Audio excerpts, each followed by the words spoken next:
दोस्तों, क्या आप जानते हैं कि भारत में अगर किसी मुजरिम को लाइफ इम्प्रिजनमेंट या फिर डेथ पनिशमेंट दी जाती है तो उस पनिशमेंट को जल्द से जल्द करवाना या फिर उसे रद्द करने का अधिकार भारत के प्रेसिडेंट या फिर किसी स्टेट के गवर्नर को दी गई है। और वो अधिकार उन्हें देता है इंडियन कॉन्स्टिट्यूशन का आर्टिकल 72 और 161।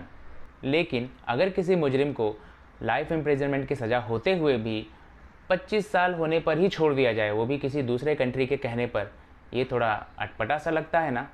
तो चलिए जानते हैं इसके बारे में। सो हेलो फ्रेंड्स, मेरा नाम है सूर्या और हम आज बात कर रहे हैं किसी ऐसे वैसे इंसान के बारे में नहीं, बल्कि एक बहुत ही बड़े नामचीन गैंगस्टर अबू सलेम के बारे में। इसी अबू सलेम को 1993 मुंबई सीरियल बम ब्लास्ट और 1995 के प्रदीप जैन मर्डर केस में स्पेशल टाडा कोर्ट ने 2 अलग अलग जगह पर लाइफ इम्प्रिजनमेंट की सज़ा सुनाई है।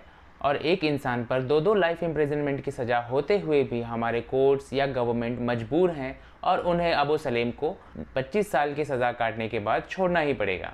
ऐसा इसलिए क्योंकि सन 2002 में जब अटल बिहारी वाजपेयी जी की गवर्नमेंट थी, उस समय के deputy prime minister Shri Lal Krishna Advani और पोर्चुगल कंट्री के बीच में एक ट्रीटी साइन हुई थी। और उस ट्रीटी के अनुसार अगर पोर्चुगल इंडिया को अबू सलेम देता है तो इंडिया में जो भी ट्रायल होगा और उससे जो भी सज़ा अबू सलेम को दी जाएगी वो इनवैलिड होगी, अमान्य होगी, और अबू सलेम को पोर्चुगल पेनल कोड के हिसाब से वहाँ की मैक्सिमम सज़ा जो कि है 25 ईयर्स वो दी जाएगी। क्योंकि पोर्चुगल के लॉ के हिसाब से वहाँ पर किसी भी मुजरिम को लाइफ इम्प्रिजनमेंट या फिर डेथ पनिशमेंट नहीं दी जाती है। वहाँ पर मैक्सिमम पनिशमेंट 25 ईयर्स का होता है अगर आप एक मर्डर करो या फिर 10। अब इस पर 11 जुलाई 2022 को सुप्रीम कोर्ट के डिविजनल बेंच के जजेस ने कहा कि We conclude that on completion of 25 years, the Central will be bound to advise the President and release him as per the commitment given by India and keeping with the principles of Committee of Nations. Central government is bound to advise the President of India for exercise of powers under Article 72 of the Constitution and the national commitment on completion of his sentence.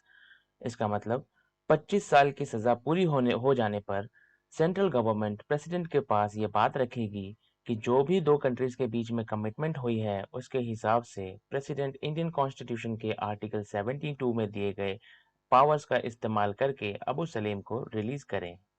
सो दोस्तों, जो ये treaty sign हुई है 2 countries के बीच में, आपको क्या लगता है, ये सही है, गलत है, या इसमें कुछ बदलाव होने चाहिए? जो ये 25 साल वाला जो फंडा है सज़ा का, उसके बाद छोड़ देना किसी इंसान को, ये आपको क्या लगता है, सही हुआ है, गलत हुआ है? आप अपने सुझाव हमें नीचे कमेंट बॉक्स में बताइए। और इसी तरह के इन्फॉर्मेटिव वीडियो के लिए हमारे चैनल को लाइक कीजिए, सब्सक्राइब कीजिए और शेयर कीजिए अपने फ्रेंड्स एंड फैमिली के साथ। और बने रहे हमारे साथ। फिर से मिलेंगे एक नए इन्फॉर्मेटिव वीडियो के साथ। So stay tuned, bye bye.